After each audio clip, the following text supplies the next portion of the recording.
The Book of Sand by Jorge Luis Borges. The line is made up of an infinite number of points, the plane of an infinite number of lines, the volume of an infinite number of planes, the hypervolume of an infinite number of volumes. No, unquestionably, this is not more geometrical the best way of beginning my story. To claim that it is true is nowadays the convention of every made-up story. Mine, however, is true. I live alone in a fourth-floor apartment on Belgrano Street in Buenos Aires.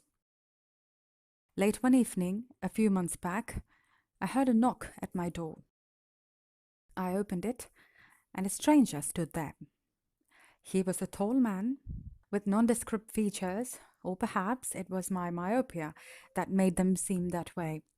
Dressed in grey and carrying a grey suitcase in his hand, he had an unassuming look about him. I saw at once that he was a foreigner. At first, he struck me as old. Only later did I realize that I had been misled by his thin blonde hair, which was, in a Scandinavian sort of way, almost white. During the course of our conversation, which was not to last an hour, I found out that he came from the Orkneys. I invited him in, pointing to a chair. He paused a while before speaking. A kind of gloom emanated from him, as it does now from me. "I sell Bibles," he said. Somewhat pedantically, I replied, "In this house are several English Bibles, including the first, John Wycliffe's. I also have Cipriano de Valera's Luther's, which from a literary viewpoint is the worst, and a Latin copy of the Vulgate.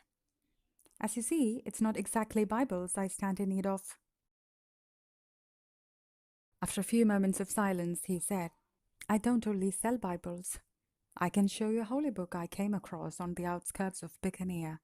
It may interest you." He opened the suitcase and laid the book on a table. It was an octavo volume bound in cloth. There was no doubt that it had passed through many hands. Examining it, I was surprised by its unusual weight. On the spine were the words "Holy Writ," and below them "Bombay." "19th century, probably," I remarked. "I don't know," he said. "I've never found out." I opened the book at random. The script was strange to me. Pages which were worn and typographically poor were laid out in double columns as in a Bible. The text was closely printed, and it was ordered in vesicles. In the upper corners of the pages were Arabic numbers. I noticed that one left-hand page bore the number, let us say, 40,514, and the facing right-hand page, 999. I turned the leaf. It was numbered with 8 digits. It also bore a small illustration, like the kind used in dictionaries, an anchor drawn with pen and ink, as if by a schoolboy's clumsy hand. It was at this point that the stranger said, "Look at the illustration closely. You'll never see it again." I noted my place and closed the book. At once I reopened it. Page by page, in vain I looked for the illustration of the anchor. "It seems to be a version of scriptures in some Indian language, is it not?" I said to hide my dismay. "No," he replied. Then, as if confiding a secret, he lowered his voice. "I acquired the book in a town out on the plain in exchange for a handful of rupees and a Bible. Its owner did not know how to read. I suspect that he saw the book of books as a talisman. He was of the lowest caste. Nobody but other untouchables could tread his shadow without contamination. He told me his book was called the Book of Sand, because neither the book nor the sand has any beginning or end." The stranger asked me to find the first page. I laid my left hand on the cover, and trying to put my thumb on the flyleaf, I opened the book. It was useless. Every time I tried, a number of pages came between the cover and my thumb. It was as if they kept growing from the book. Now find the last page. Again, I failed. In a voice that was not mine, I barely managed to stammer, "This can't be." Still speaking in a low voice, the stranger said, "It can't be, but it is. The number of pages in this book is no more or less than infinite. None is the first page, none the last. I don't know why they're numbered in this arbitrary way, perhaps to suggest that the terms of an infinite series admit any number."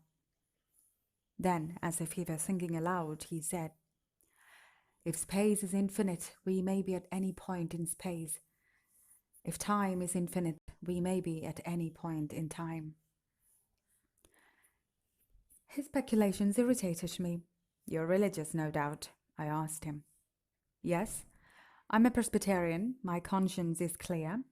I'm reasonably sure of not having cheated the native when I gave him the word of God in exchange for his devilish book." I assured him that he had nothing to reproach himself for, and I asked if he were just passing through this part of the world. He replied that he planned to return to his country in a few days. It was then that I learned that he was a Scot from the Orkney Islands. I told him I had a great personal affection for Scotland through my love of Stevenson and Hume. "You mean Stevenson and Robbie Burns," he corrected.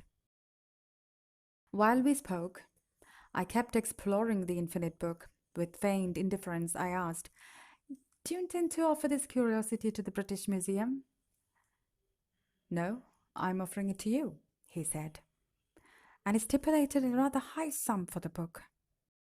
I answered in all truthfulness that such a sum was out of my reach, and I began thinking. After a minute or two, I came up with a scheme. "I propose a swap," I said. "You got this book for a handful of rupees and a copy of the Bible. I will offer you the amount of my pension check, which I've just collected, and my black letter Wycliffe Bible. I inherited it from my ancestors." "A black letter Wycliffe," he murmured. I went to my bedroom and brought him the money and the book. He turned the leaves and studied the title page with all the fervor of a true bibliophile. "It's a deal," he said. It amazed me that he did not haggle. Only later was I to realize that he had entered my house with his mind made up to sell the book. Without counting the money, he put it away. We talked about India, about Orkney, and about the Norwegian Jarls who once ruled it. It was night when the man left. I've not seen him again, nor do I know his name. I thought of keeping the book of sand in the space left on the shelf by the Wycliffe, but in the end I decided to hide it behind the volumes of a broken set of the 1001 Nights. I went to bed and did not sleep.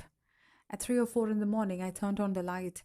I got down the impossible book and leafed through its pages. On one of them, I saw engraved a mask. The upper corner of the page carried a number, which I no longer recall, elevated to the 9th power. I showed no one my treasure. To the luck of owning it was added the fear of having it stolen, and then the misgiving that it might not truly be infinite. These twin preoccupations intensified my old misanthropy. I had only a few friends left. I now stopped seeing even them. A prisoner of the book, I almost never went out anymore. After studying its frayed spine and covers with a magnifying glass, I rejected the possibility of a contrivance of any sort. The small illustrations I verified came 2,000 pages apart. I set about listing them alphabetically in a notebook, which I was not long in filling up. Never once was an illustration repeated. At night, in the meager intervals my insomnia granted, I dreamed of the book. Summer came and went, and I realized that the book was monstrous. What good did it do me to think that I, who looked upon the volume with my eyes, who held it in my hands, was any less monstrous? I felt that the book was a nightmarish object, an obscene thing that affronted and tainted reality itself. I thought of fire, But I fear that the burning of an infinite book might likewise prove infinite and suffocate the planet with smoke. Somewhere I recall reading that the best place to hide a leaf is in a forest. Before a time when I worked on Mexico Street at the Argentine National Library, which contains 900,000 volumes, I knew that to the right of the entrance, a curved staircase leads down into the basement where books and maps and periodicals are kept. One day I went there, and slipping past a member of the staff and trying not to notice at what height or distance from the door, I lost the book of sand on one of the basement's musty shelves. Jorge Luis Borges.